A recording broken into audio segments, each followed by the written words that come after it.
Ձևավորվել է երիտասարդների մի դասը ստրատումը, շերտը, եթե կարելի է ասել, որը ունենալով իր պատկերացումները եւ արդարության մասին, եւ հասարակական զարգացման, եւ հասարակական արդարության մասին, հանդես գալով որպես քաղաքացիական ակտիվը, հանդես ներկայացնում է որոշակի պահանջները։ Որոշ դեպքերում դա հաջողվում է։ Հիշացնեմ ձեզ այն պատմությունները, որոնք կային Հայաստանի մի քանի թեժ ամառների ընթացքում, տրանսպորտային խնդիրը մեկ, ենթադրենք պայքարը Մաշտոցի պուրակի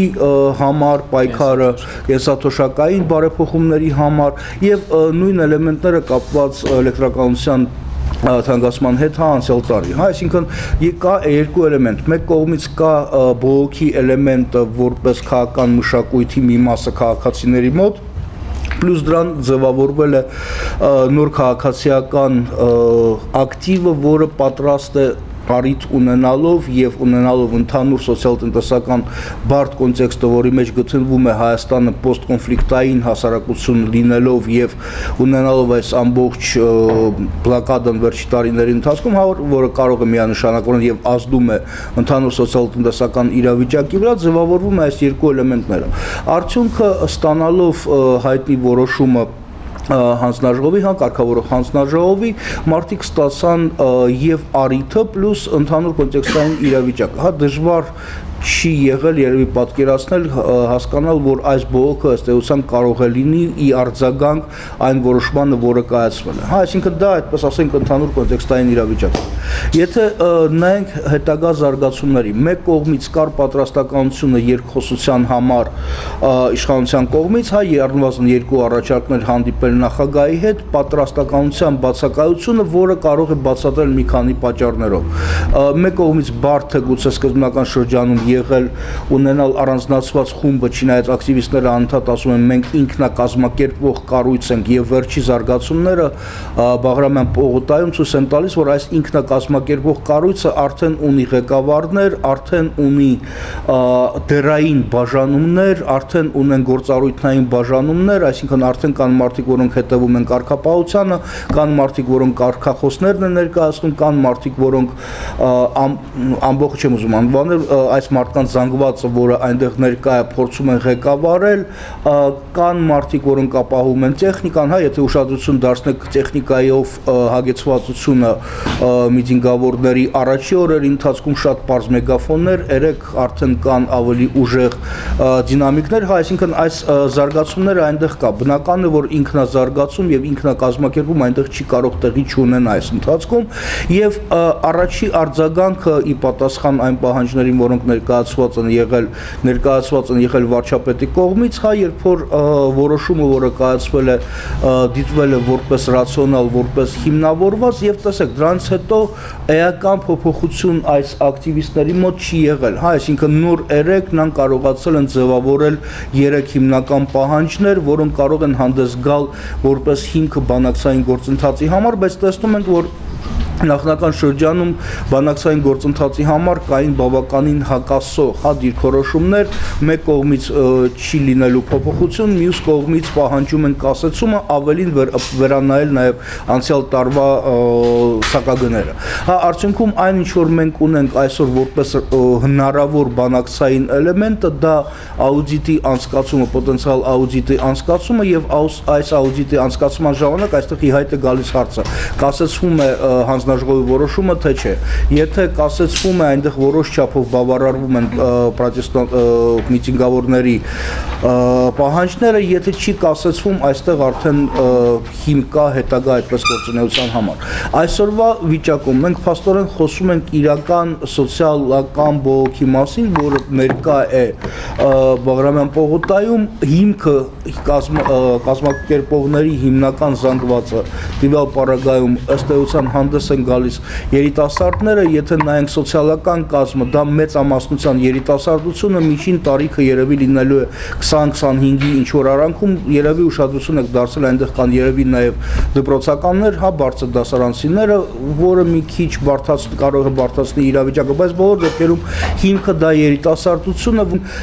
շատ անգամ ակնկալիքը այս շարժումներից կայանում է ոչ թե դրանում, որ նրանք մերժում են ինչ-որ մի բան, այլ նաև պետք է ներկայացնեն իրենց իրենց տեսլականը ապագայի։ Եթե տեսլականը ընդամենը կայանում է դրանում, որ անհրաժեշտ է վերացնել ինչ-որ մի բան, դա հասկանալի է, բայց դա հիմք չի ծառայում հետագա գործունեության համար, որովհետև ընդամենը մերժելով ինչ-որ մի բան դուք հիմք չեք կառուցում հետագայի զարգացումների համար։ Ընկալումը հետևյալն է, կա պրոֆեսիոնալը, որը կարող է առաջարկի լուծումներ, բայց այս պրոֆեսիոնալները ենթադրենք տվյալ շարժման մեջ ենթադրենք չեն երևում։ Դա նաև որոշ իմաստով հարված է շարժման նկատմամբ։ Վերջո, եթե աուդիտը հաշվարկի, որ չարաշահումներ են եղել, բայց չէ՞ որ իշխանությունները ասում են 7 դրամի մեջ դա չի մտնում, այսպես թե այնպես 7 դրամը արդարացված բարձրացում է։ Առաջի հարցը։ Եվ երկրորդ հարցը, եթե ամեն դեպքում շարունակվի այս գործընթացը, արդեն որոշակի նկատում եք, որ փորձում են շեղել գործընթաց դեպի քաղաքական հարթություն բուն սոցիալականից, ինչ որ ինտրիգային բաներ կամ սադրիչ բաներ նկատում եք թե։ Ուրեմն սկսենք երևի երկրորդ մասից, երբ որ մենք խոսում ենք քաղաքացիական ակտիվիզմի մասին, մենք նկատում ենք երկու բան։ Կային փորձեր ղեկավարելու շարժումը երևի ինչ որ մի իմաստով ընդդիմադիր դաշտի կողմից, սակայն կազմակերպողները, որոնք անցք են կացնում ակցիաները, նրանք այդվում նաև ելույթների ժամանակ, որոնք եղել են ընդհանրապես 2 օր առաջ Ազատության հրապարակում, նրանք շեշտադրում են այն հանգամանքը, որ շարժումը զուտ քաղաքացիականն է, շարժումը զուտ սոցիալ-տնտեսական բնույթի է եւ նրանք չեն դնում քաղաքական պահանջներ։ Այս տեսակի շարժման դինամիկան կարող է ունենալ նաեւ այս զարգացումները վերածվելով սոցիալ-տնտեսականից դեպի քաղաքականը, եթե այնտեղ քաղաքականացվեն պահանջները մեկ եւ այնտեղ ներմուծվի այդվում նաեւ քաղաքական տարբեր կառույցների ներկայացուցիչները։ Այսօր մենք չէ, ոչ կազմակերպիչները գնան համագործակցությանը այլ քաղաքական ուժի հետ։ Այսօր մենք դա չենք տեսնում։ Այսօր եթե մենք նկատենք այն փոխհարաբերությունները, որոնք կան կազմակերպիչները քաղաքացիական ակտիվիստների եւ քաղաքական կուսակցությունների ներկայացուցիչների միջև, այս փոխհարաբերությունները որոշակի դիստանցիայի վրա են եւ դիստանցիան բարիս բուն իմաստով, մետրերի իմաստով եւ ներգրավվածության իմաստով քաղաքական գործիչների, այսինքն մենք նկատում ենք մի բան, ցանկացած ճամբարի կողմից ներկայացված քաղաքական գործիչի առաջարկները, քաղաքացիական ակտիվիստները այսօր մերժում են, այդվում նաև վախենալով որոշակի պրովոկացիա դրան, որ դա կարող է վերածվի ինչ-որ մի քաղաքականացմանը, որը կարող է տանի դեպի պրովոկացիաներ, եւ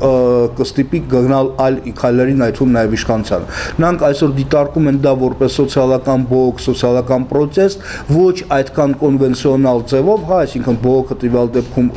խաղաղ բնույթ կրելով միանշանակորեն իր մեջ պարունակող էլեմենտները, որոնք արդեն ստսում է որոշ չափով նյարդայնացնել քաղաքացիներին, լիքը անհարմարություններ են ստեղծում, որի հետ մենք առայժմ պատրաստ ենք հաշտվել,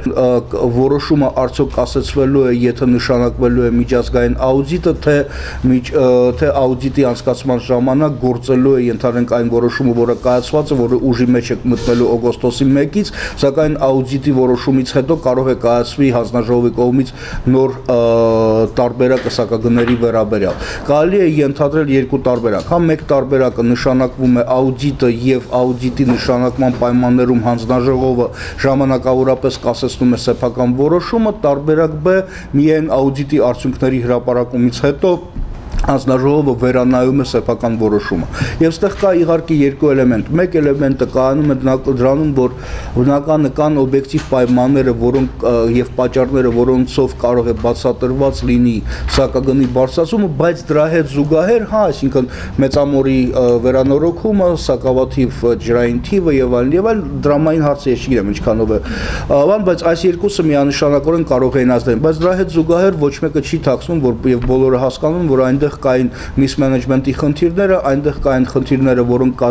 պայմանավորված են ոչ արդյունավետ կամպանիայի մենեջմենտի հետ եւ այս իմաստով գումարները, որոնք կուտակվել են որպես պարկ տարիների ընթացքում, դրանք չեն կարող բացատրվել միայն վերջի 2 տարվա ընթացքում տեղի ունեցած իրադարձություններով։ Պետք է նայել նաեւ գումարների պարտքերի կուտակման ժամանակաշրջանը, արդյոք դա միայն եւ միայն պայմանավորված է վերջի 3 տարիների ընդհանուր զարգացումներով, պլյուս դրան իհարկե կա մեկ խնդիրը, որը բոլորիս երևի պետք է հետաքրի, դա մատակարարվող ծառայության որակը եւ դրա շարունակական ապահովումը։